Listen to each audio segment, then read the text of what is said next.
Welcome to the Association Management Series presented by Rayborn Group International. This session will be Recruiting and Motivating Volunteers, Tips for Creating a Successful Volunteer Program, presented by Brian Lewis, CAE. Brian Lewis is a certified association executive and has been engaged in association management for over 7 years and is currently the executive director for the Midwestern States Environmental Consultants Association and the Indiana Society of Professional Land Surveyors. A dedicated volunteer, Brian has served as the presiding officer for 9 membership organizations and belongs to several more, the highlight of which was serving on the board of directors of the Indianapolis Scottish Rite, a fraternal organization serving over 10,000 members. Brian is an active member of the Indiana Society of Association Executives and served as membership chair in 2015. And now I will turn it over to Brian. Thank you very much. I'm happy to have this opportunity to talk about a topic today that I'm very passionate about and find a lot of interest in working with volunteers and how to deal with volunteer management. Volunteer management is an interesting subject because it's a lot more of an art than it is a science. So unfortunately, what I can't do today is give you just a plan that you can just kind of plug in and it'll work the same for everyone. It doesn't quite work that way. But what I hope to be able to do with this presentation is to first off give you some practical tips that you can immediately take back and use to have some positive influence on your organizations. And I also want to help you think a little differently about how you see volunteers and your volunteer structure in a way that'll help you identify opportunities within your own organizations to make changes for growth. So the 3 main goals today is to, well, first off, talk about goals because goals are so vital in setting up your volunteers to be successful. Second thing is we want to look at volunteerism, especially from the volunteer side. It's much easier to recruit them if you know what they're looking for. And then third, we're going to talk about tips for volunteer management to help keep your volunteers engaged once you've recruited them. So to start off the conversation, let's talk about why we need volunteers. I'm always amazed by how much nonprofit associations are able to accomplish. Associations do a lot of really great and amazing things, but they're only able to do those things because we have volunteers who are willing to donate their time and talents to come together for a common cause. The things that a lot of our organizations do are stuff that there's no for-profit company that could do these things. There's no way that they could monetize it and make it profitable. But because groups of people have these common interests, we come together and we're able to have this competitive advantage to be able to do these things. But because our organizations are so reliant on volunteers, volunteers really establish the bounds of what we're able to accomplish. There are certain things that we can hire paid staff or outsource to help support the organization, but there comes a point where no matter how much money we throw at it, the number of people, the willingness, the dedication of the volunteers will really determine the ceiling of how great that organization can be. So when we talk about our ability to recruit, retain, and engage volunteers, we're really talking about where the ceiling is of what our organization can accomplish. And lastly, our volunteers, it's a benefit to our members. Volunteerism gives us opportunities to develop skills and do things that we might not be able to do otherwise. So as long as we can establish volunteerism as a benefit and as a value to our membership, it actually becomes a reason why people would join our organization. So they have an opportunity for professional growth and development and an opportunity to shape the organization. So what are the reasons why members don't volunteer? Well, a lot of studies have indicated the 2 big reasons are lack of information and bad communication. people will normally not volunteer if they aren't asked. There are exceptions to that rule, but not many. Most people will not be proactive. So normally, not only do you have to ask them, but you have to ask them again and again and again before they'll agree to help out. Most people will not commit if they don't understand what they're committing to. People have gotten really gun shy about saying they'll help out because there's too many horror stories of, I agreed to be on this committee, and then after I said yes, they added 5 more tasks that I didn't know when I said yes that I was going to have to do. So people really want to know exactly what they're saying yes to. So when you're going out to recruit a volunteer, you really need to be able to answer the following 3 questions. Do your members know what your volunteer opportunities are? If the answer is no, then it's an issue in how you're communicating those volunteer opportunities or how often you're communicating them. Can you describe what the task entails? Do you know how much the task will take? If you can't answer these 3 questions about your volunteer opportunities, don't feel bad. A lot of times most groups can't. But answering these questions is the next step to having a successful volunteer program. So goals and objectives. Without a clear goal, it's really impossible to find the right person to serve on a committee or to head up a task or do a volunteer job, because if you don't know what the goal is, then you don't know what skills you need to accomplish that task. And if you don't know what skills you need, you don't know who the right people are. Also, the right people aren't going to volunteer because they don't know they're the right people. They don't know what they're looking for. Goal setting in general, it can be a little hard, especially if you're starting from scratch. I totally understand that within nonprofits, there are things that need to get done, and a lot of times we just want to jump in, make it happen. And so sometimes it's hard to take that step back and do the goal setting, do the documentation in front. Also, this step can be a little messy. Volunteer structures will never work like we've written them to do. There's just too many people involved, and things never just seem to work out as smoothly as we had them planned. But for long-term growth, for continuity, it's really important to start by getting all these details in place. Even if what you do is target just 1 or 2 areas where you really need volunteers to see that growth, and you start there with structuring your volunteer plan and then move on from there, adding a couple plans every year or so, at least you're moving in the right direction. So the first thing I want to bring up when we talk about goals and objectives is who gets to decide. And I want to bring this up first because it's really important that we determine right up front who the decision makers are going to be. The more people you get involved with developing these goals and objectives, normally the longer the process will be.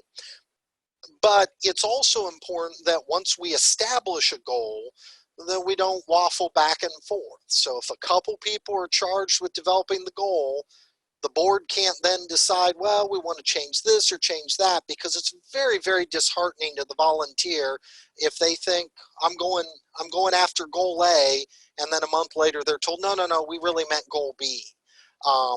Periodic review, adjusting the goals every now and then, that's fine, but it can't be constant change. So before you even develop your goals, decide who's going to get to develop what the goals are, who's going to check off on them, and then once that goal's set, leave it and let the volunteers do what you ask them to do.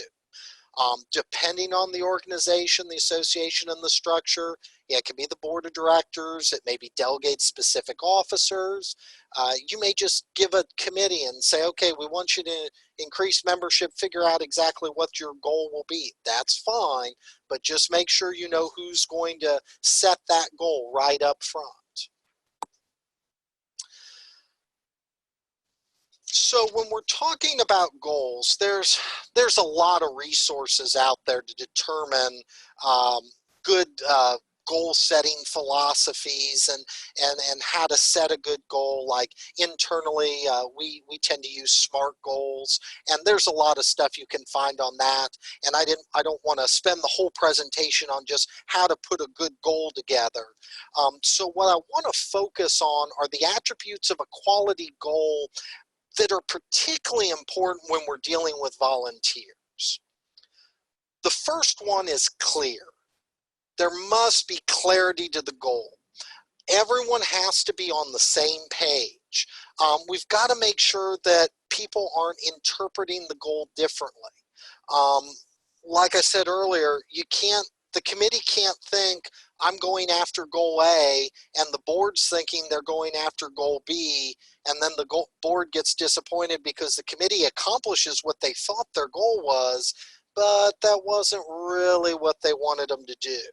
So it's very important that right up front, everybody involved is clear on what that goal looks like and what those final results should be. Second is be concise. Don't micromanage. Tell them what you want the end results to be. Then give them the opportunity to brainstorm ideas on how to get there. Do not give them a 42-step plan and expect them to be robots following it exactly how you laid it out. One, that just doesn't work. They're going to deviate from the plan. And two, it doesn't give the volunteers an opportunity for leadership or skill development. You also miss out on opportunities for your volunteers to come up with some great idea that you hadn't thought of. Impactful. Your goal needs to have a positive impact on your organization, and the people doing it need to know what those positive impacts are. Even for the most mundane work that we need to get done, there's something positive why we want it done. You may have a secretary who spends 2 hours a month putting an agenda together. But by putting that agenda together, it saves everybody a half hour in meeting time. Plus, it makes sure that we don't forget to talk about stuff, and we make sure to focus on the topics that we need to focus on. So no matter what it is, there should be some positive impact on the organization. If you can't figure out what that positive impact is, then you really need to reevaluate whether what you're asking your volunteer to do is actually worth doing, or if it's just busy work or just stuff that, well, we've always done that. Well, does it really need to be done? And the last thing is we've got to be realistic. There's just nothing more deflating to volunteers than getting a goal that they don't feel like it's accomplishable. Plus, if they don't feel like they can accomplish it, well, they're not going to be real motivated to do it. But it'll also create a situation where they're likely to deviate from the plan. If they don't think they can get to the finish line anyway, then they're going to make up their own finish line or decide to do something different so they can feel like they're accomplishing something. And then again, the people who are deciding what the goals are aren't going to line up with the people trying to accomplish the goal. So we need to be realistic about what we're trying to get done. So once we have our goal in place, the next step is to figure out how to recruit those volunteers that we're asking to do the work and make it happen. Now, as we develop this recruitment plan, I want to look at it from the perspective of the potential volunteer.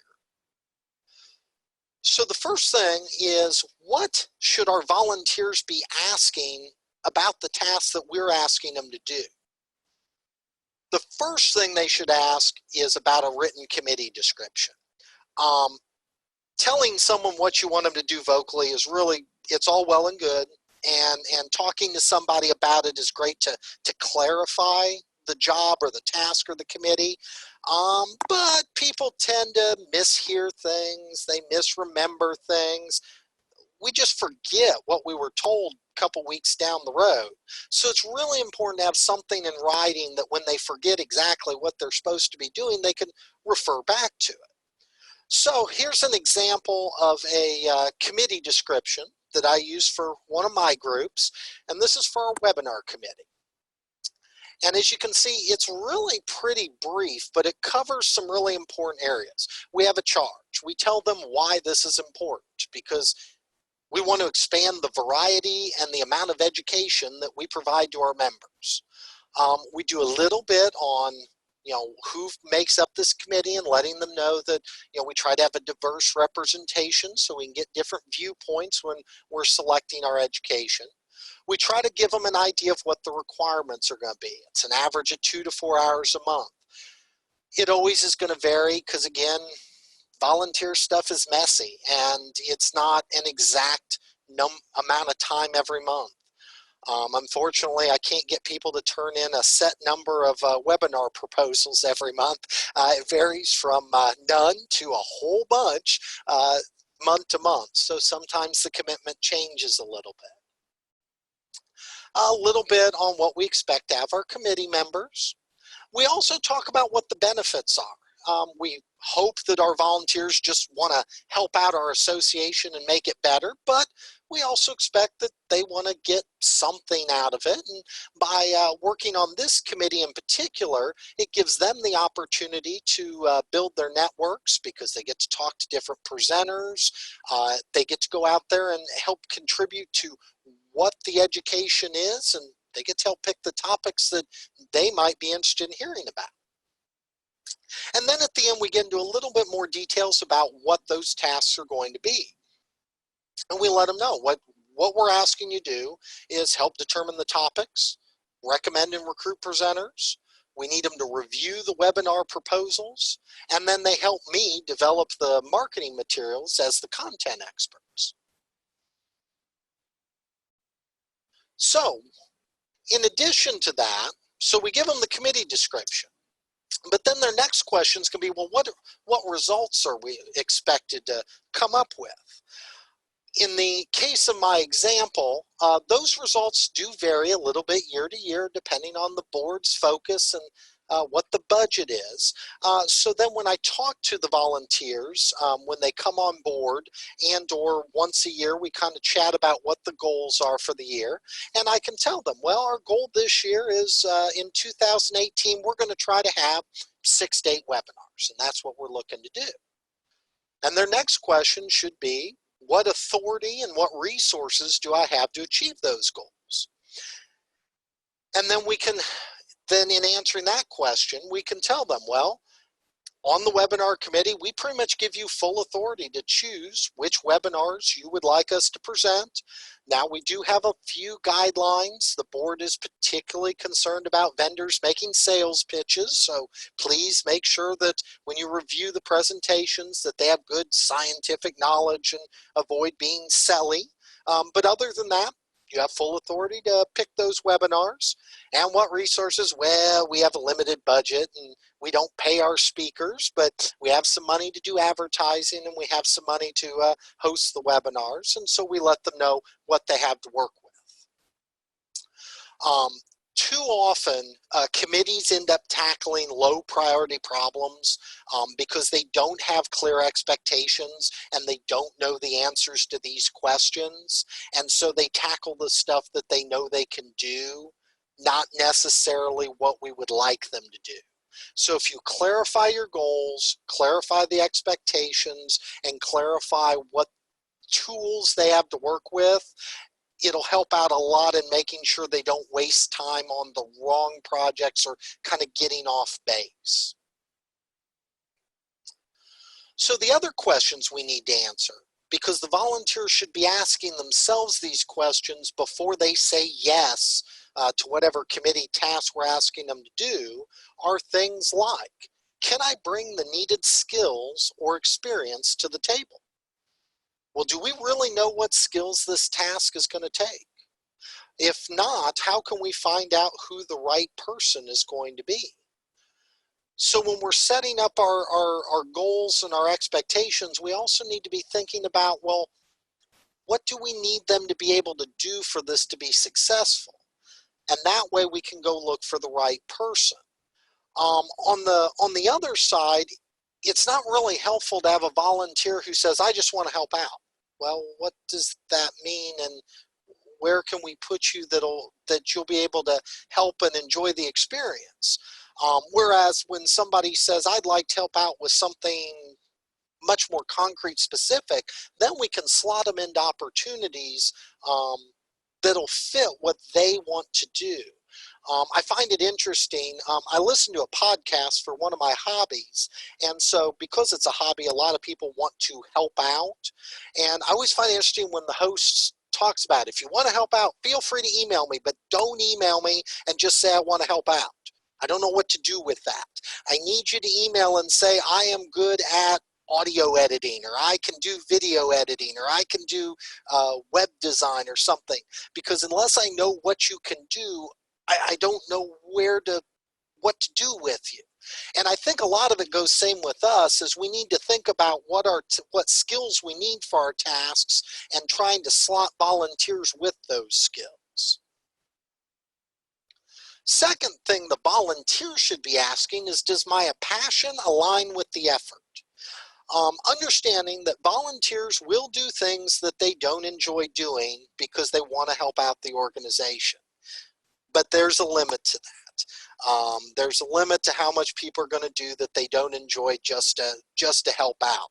It's much more effective if we can give people jobs that they enjoy doing. And no matter how mundane the task is, there is normally going to be someone out there who will enjoy doing that task. For example, when I got on the ISA membership committee, the membership committee for that group, a lot of what it does is call people who have not paid their dues yet this year and ask them to pay their dues. And so when they approached me about it, I said, well, first off, I do not enjoy making phone calls. I did telemarketing in high school and to get through college, and if I never pick up the phone again, I will be happy. I don't do phone calls. And they said, that's fine. We have volunteers who will do that. And they were right. A lot of the vendors on the committee were very happy to make phone calls. That's part of their job. It's part of their skill set. They enjoyed it, and I was very happy to let them do that. But conversely, I really enjoy spreadsheets. I enjoy data. There are people in my office who think that is really weird, but I really enjoy sitting down with some hard data and some spreadsheets and making sense out of that. And that was something I could and still bring to the membership committee, because that's something that I like to do that most people just don't see that as a lot of fun. And then the third question, am I able to do it? Can we tell them how much time it's going to take? Can we tell them what talents, skills they're going to be able to need to get this done? How much energy it's going to take to get this project to completion? The volunteer needs to be able to decide if they can do it, and if we can't get them the information they need to make that decision, either they're going to tell us no because they can't answer the question, or they're going to tell us yes, and they may or may not actually be able to do what we need them to do. So it's really important that we understand what the requirements are up front so we can get the volunteers in place that can succeed in accomplishing the goal. So here's a little checklist summarizing the last few slides on kind of a Q&A for successful volunteer recruitment. What do you need to be able to answer to be able to successfully recruit? Written description, know what your results are, what resources they have available, what do we need, both in skills and expertise, and also in time commitment. If you can answer these 5 things, you're well along your way to be able to recruit some volunteers. The most difficult part of recruiting volunteers is really knowing what you're looking for.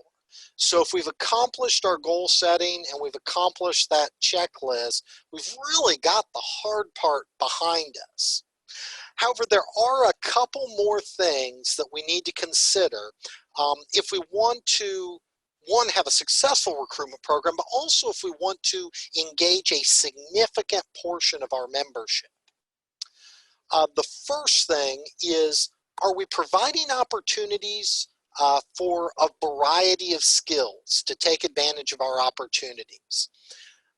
Understanding that we're not going to be able to hit everybody's skills and talents, and we're not going to have just a specific volunteer opportunity for every single person who raises their hand, but we need to look at those volunteer opportunities and think, is everything that we want to do involve being outgoing, making phone calls, talking to people? Is everything we want to do involve a lot of analytical work, a lot of stuff that involves typing and looking at written words? Do we have a good variety of tasks that kind of hit different skill sets, different personality types? And again, we're not going to have something for everybody, but do think about, if you're getting a bunch of volunteers who are raising their hand that you don't have a volunteer opportunity for, we need to think about how can we take advantage of those skill sets that we're currently not utilizing. And then the second part of that, are we providing opportunities for different levels of engagement? We can't expect every volunteer to be that zealous volunteer that's willing to donate 2 hours a week and come to a monthly meeting and do all this stuff. That's just not going to be the majority of our membership. Different people are going to want to engage our organizations in different ways. And I don't want to go down the rabbit hole of generational discussions, but some of that gets into this too, because there's this mindset that, like millennials, they just won't volunteer for anything. Well, that's not true. But what they're looking for in their volunteer opportunities do differ a lot from our baby boomer members. And so we need to think in terms of having different opportunities. One of the terms that has become real popular lately is micro-volunteering. Having opportunities that are really in and out. I need you to write a 500-word blog post on a topic that you have expertise on so we can share it with our members. The volunteer thinks, oh, that'll take me a couple hours. I type something out. I like to write. Sounds like fun. This is something I do. They'll help you out with it. But if you ask them to serve on a committee that's multiple hours a week, they won't do that because they just see that as more of a commitment than they can handle. So thinking about those different levels of engagement, time commitments, will really help you provide opportunities for a larger percentage of your membership. Recruiting new volunteers. First off, how are you communicating these volunteer opportunities to your membership? There is not one silver bullet, one way to do this recruitment that's going to hit everybody and be successful. It doesn't work that way at all. For one, a lot of times the most successful volunteer recruitment is one-on-one. Somebody who knows somebody asking them to get involved. That is your highest percentage chance. And that works really well. The problem with that is then it doesn't look like the opportunities to get involved are accessible to everybody. People like to be asked one-on-one, but if you don't ask your membership as a whole, then they feel like it's kind of a closed club. If I don't know the chairman of this, then I never get to be able to get involved. So your marketing plan for recruiting your volunteers has to be multi-tiered. Sending emails out to your membership, putting stuff up on your website, different ways that get in front of the entire membership, giving them that opportunity to volunteer to participate, understanding that your response rate on that is probably going to be pretty small, but it's showing that you want everyone involved. What'll be more successful then is encouraging your current active members to reach out to people they know and asking them, hey, we have this opportunity. I think it fits your skill set. I think it might be something you would be able to do. Does this sound interesting to you? And then since we have all this background information, we have stuff we can give them and say, here's what that position looks like. Would you be interested? You also need to think about, how are you identifying new volunteers? How are you tracking? If someone says, yes, I want to help out, what do you do with that now? Is there a place that you put that information? Is there some sort of tracking chart? How are we following up? A lot of times we lose volunteers because we don't identify who those potential volunteers could be, and then once we identify them, we don't do anything with that information. The other thing to think about is if you've got someone who's volunteered in the past and no longer volunteers, why? Did they get busy? Would they be interested in volunteering again? A lot of times we let volunteers kind of get away from us because life gets busy for them, and then nobody ever asks them to re-engage. So make sure not only you're identifying your new volunteers, but track people who volunteered in the past or people who've indicated an interest in volunteering. That way, we've got a pool of people that we can go to ask stuff. The other thing is, think about how you're matching up skill sets to the tasks. Most groups don't, but they should be keeping notes of what our volunteers like to do or what they've been good at. So-and-so was really good at running this meeting. Well, do we have a list of the people who were good at running meetings or who were good at reviewing abstracts or were good at this or that? And trying to document that so we know when a project comes up that we already have a pool of people who have that skill set we need and are also interested in doing that. Now, the only pitfall I want to mention with this is be very careful that once you find someone who's really good at a certain job, that you don't just drop every single one of that type of job on that person's lap. One, you'll burn them out. And two, we're not developing new volunteers to be able to do that. We're becoming highly dependent on one person in order to be successful at a certain task.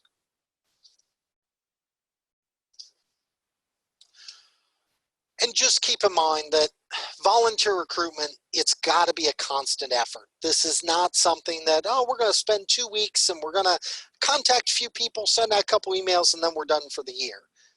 It normally does not work that way. A lot of it is because we've got to catch potential volunteers when they've got some free time or when they start feeling like, oh, I think I'm in a position now where I might be able to help out with doing something. And if the only time you do volunteer recruitment is at the beginning of the year or when the board changes or when the officers change and all that, well, that may not be a good time of year for our prospects. And so you may end up with the same people every year and not be picking up new people. All right, recruiting volunteers. What is really important to stay motivated in your effort to get new people involved and to fight against stagnation that affects a lot of associations is understanding why this is so vitally important. Because in the short run, it will be easier a lot of times to just keep doing it yourself. A lot of us have a lot of volunteer tasks that we do, and we look at delegating it to somebody new, and that just seems like a lot of work. Also, when you do volunteer recruitment and you get new people involved, it's really unfortunate, but we're going to recruit some volunteers and it's not going to work out. They're not going to have the skill sets we needed. People are unfortunately going to drop the ball, and you're going to revert back to thinking, I just should have done this myself. It would have been a lot easier, a lot less work. And that's probably true in the short run. But in the long run, for our organization to be successful, we need to increase that volunteer pool. As I mentioned earlier, really the ceiling to what our organizations can accomplish is based on how many people, how many hours, how much talent, how much enthusiasm our volunteers have for our organization. And so in the long run, for our groups to be as great as they can be, we have to expand, develop, train that volunteer pool. Even if it's hard in the short run, in the long run, we've got to expand it. The other thing in the long run is if we don't expand that pool, if we don't train new people, we are going to run the risk of being overly dependent on one person or a couple people. And if something happens to that person, if that person retires, if that person gets burned out and just says, I can't do 2 hours a week for you anymore. Well, then we're left scrambling because nobody else knows how to run this convention or nobody else knows how to do this project. And there's no succession plan, there's no backup. When our volunteer pool is expanded and we're constantly thinking about how to get new people involved and new people doing different tasks, then we have backup plans if something happens. So what I would suggest is that it almost has to be a goal that we get more people involved within our organizations. It can't just be because we got to fill up a committee slot or we've got, we just have to get a couple people to get this done. Our goal needs to be every year to involve more people than we involved the year before. The example I'll give of this is one of the fraternal groups I belong to. We are totally volunteer run. We have about 200 members. I would immodestly say that we're probably the best chapter in the state. We do a good job.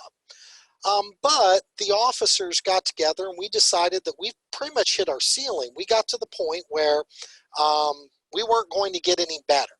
We're doing great, but this is kind of where we're at. And so if we want to get better, we've got to move that ceiling up. We've got to get more people involved. So what we did is we established a goal. Our goal is in 5 years, we want to have 25% of our members involved. So 40 people out of 200. It's a pretty lofty goal because really, statistically speaking, most organizations, if they can get about 10% involved, they're doing good. We did the data tracking and found out we were about 13.5%. So we were already doing a little above average. But we established it as our goal that for the next 5 years, we want to bump that number by about 1.5%. So we're talking about just getting about 4 new members involved every year. But because it's a goal, our entire officers, our entire board of directors is committed to, okay, every time we come up with a new task, new committee, we need all the officers to reach out to one person who isn't involved and try to get somebody new to at least get involved with this task. And one person at a time, we're hoping to be able to bump that ceiling up. And then once we can get 40 people involved, then we can do even more stuff than what we're doing now. It's kind of exciting. We'll see how it all goes, but it's a great way to think about your volunteerism in terms of something that it's important. So why isn't it a goal to achieve? So tips for managing your volunteers. We have a goal for them. We've recruited them. They're ready to go. Now, how do we keep them engaged? And how do we keep them enthusiastic about the volunteer opportunity? Well, the first tip that I always give board of directors, committee chairs, anyone involved with working with volunteers is direct them. Do not micromanage them. This is my big tip, because there's just nothing worse as a volunteer than being micromanaged and told exactly how to do everything. When you're dealing with your volunteers, make sure that they know what their goal is and what that finish line is for them.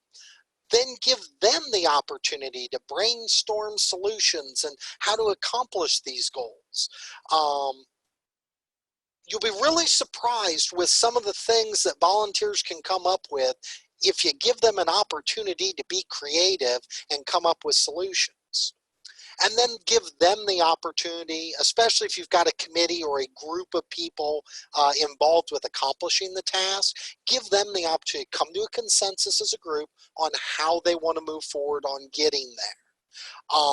If it is their plan, if they brainstormed it and they came to a consensus on it and they developed it, they will be much more dedicated to it than if, as a board of directors or as a president or as the person who established that goal, if you just hand them the plan, It's not their plan, it's your plan. If you give them the opportunity to develop their plan, they'll be much more motivated. Then once they have their plan, divide and delegate tasks. The goal is always to best use everybody's skills.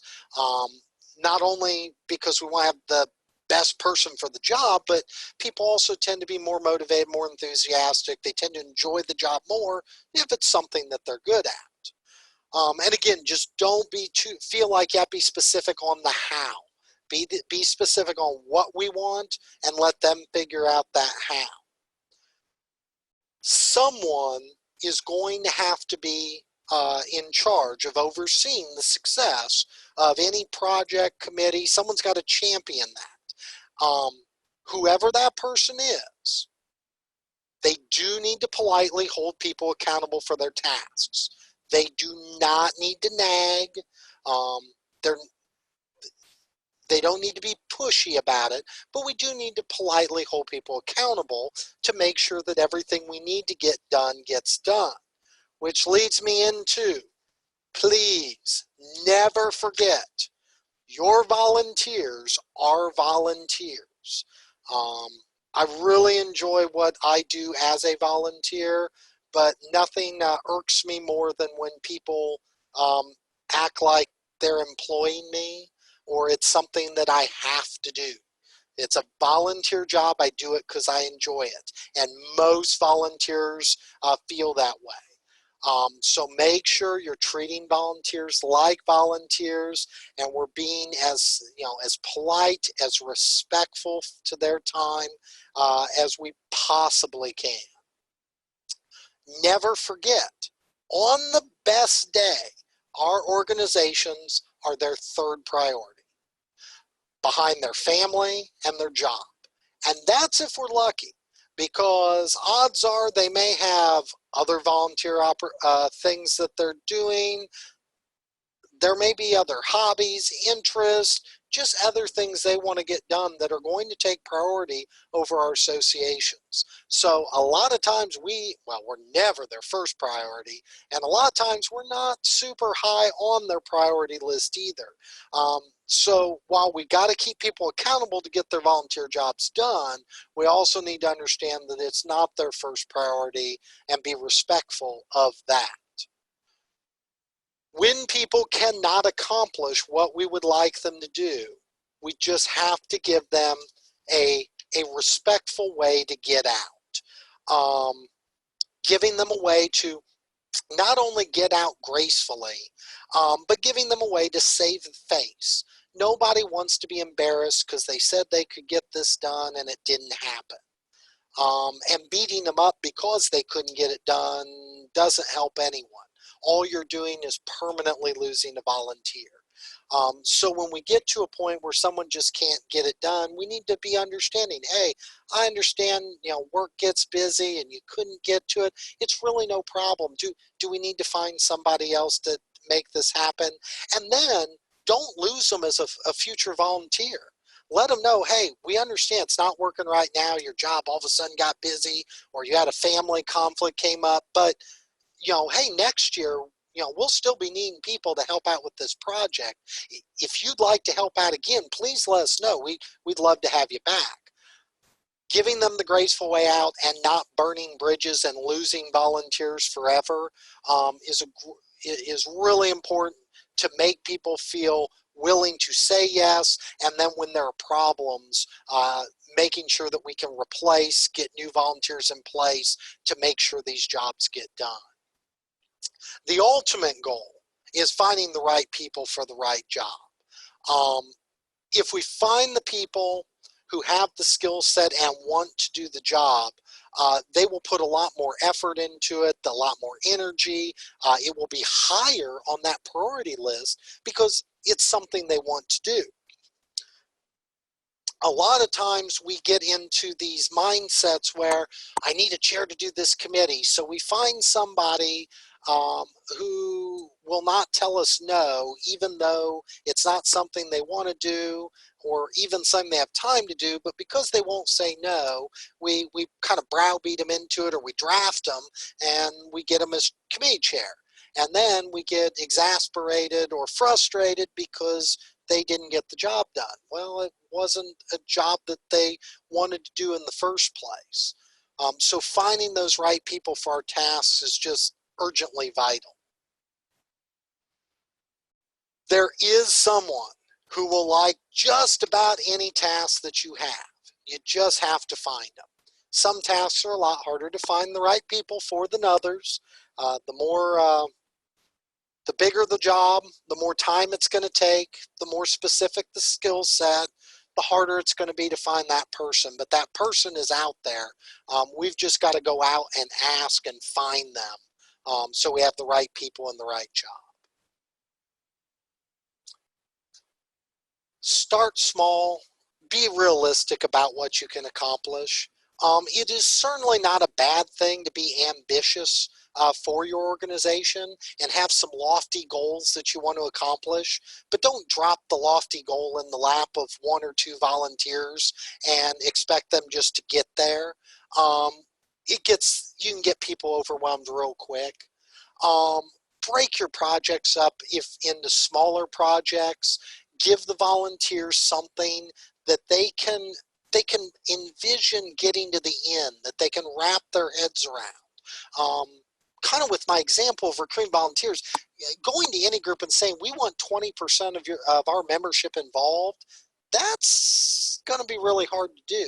But asking some volunteers, hey, we'd like to get 2 new people involved this year. Can you go out and talk to a couple people and see if we can do that? That's more manageable. That's something people can wrap their heads around. So really think when you're putting the goals together and when you're getting ready to recruit the volunteers about how that's going to look to them. Does it look like something that is realistically accomplishable? Because if it's not, people are going to deviate. Volunteers really want to succeed. They don't volunteer for the project to fail. They volunteer because they want to be involved with a successful project. But to do that, we need to kind of set them up. We need to put them in that position. And we need to look at from their point of view, making sure that from their point of view, it's something that they will feel like they can accomplish. Another tip for managing volunteers, though, is making sure that we allow people to push themselves, but try not to let them burn themselves out. There seems to always be the one volunteer who is super enthusiastic, and every single time a job comes up, they're raising their hand. And if they can handle multiple tasks, multiple jobs, we don't want to necessarily automatically say no, but there does come a point where we need to look and say, being on 5 committees, that's just a lot of work, and can you really be effective doing all those? And if we don't kind of say, hey, why don't you focus on these 2 projects first, because if you do all 5 of these, eventually you might do fine right off the bat, but eventually you're just going to burn yourself out and be gone.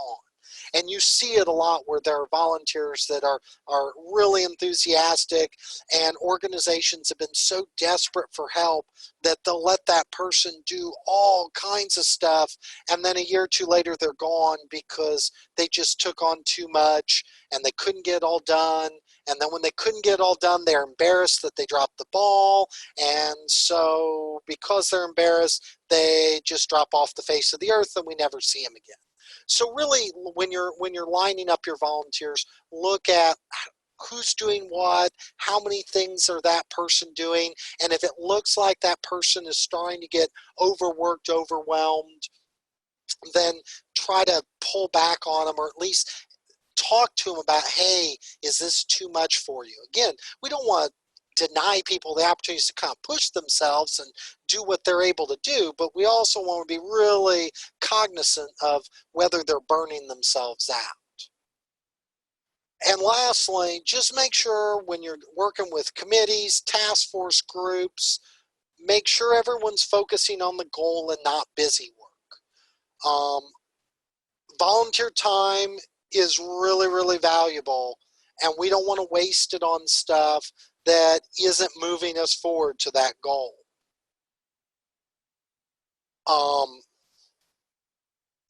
One of the things I learned a long time ago that I found very valuable as a mindset that I want to pass along is that every volunteer has a set amount of time that they are willing to donate to their association. That amount of time is going to vary person to person. Some people can donate 8 hours a week.